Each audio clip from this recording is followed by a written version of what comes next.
So if some networks offer unique benefits, making them more useful than alternatives, uh, that's going to attract certain users. Those users in turn make it more attractive for other users, and you get network effects. Well, we can expect there to be some form of convergence amongst networks.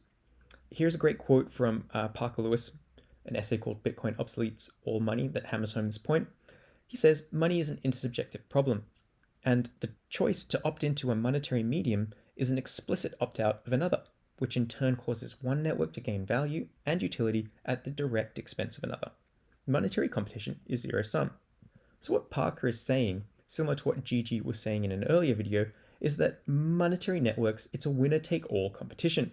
Nobody is going to choose the second most useful monetary network or choose to save in the second best store of value available.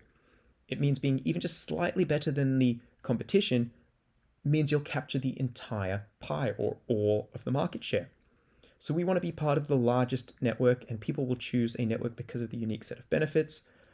Well, in the competition of digital monetary networks, Bitcoin's the only one that is permissionless to join and transact.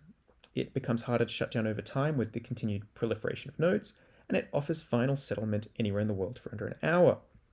So if we think about going from analog networks to digital networks, we must recognize the role that dematerialization has played in the last couple of decades. So that's taking something physical and reducing the amount of material required for a particular process or service or product.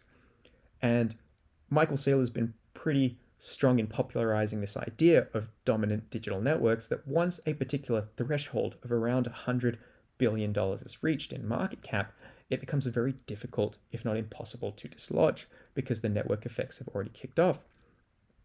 So let's look at the digital network versus the physical predecessor. And a great example is, think of Google replacing the yellow pages as a search directory for people and advertising directory for businesses. Well, obviously a digital version of this is going to be massively more efficient and malleable. Think of being able to update details in real time versus printing one static book annually.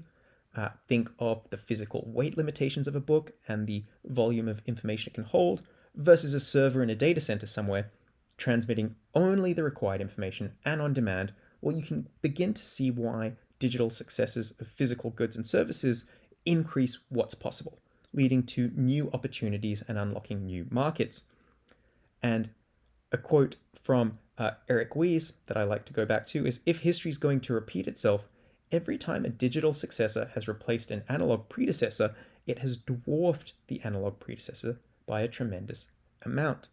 So here I've put Bitcoin and gold on the same chart in terms of thinking about monetary networks and going from digital or analog to digital. Digital is going to expand the pie in ways that we cannot even fathom at this moment.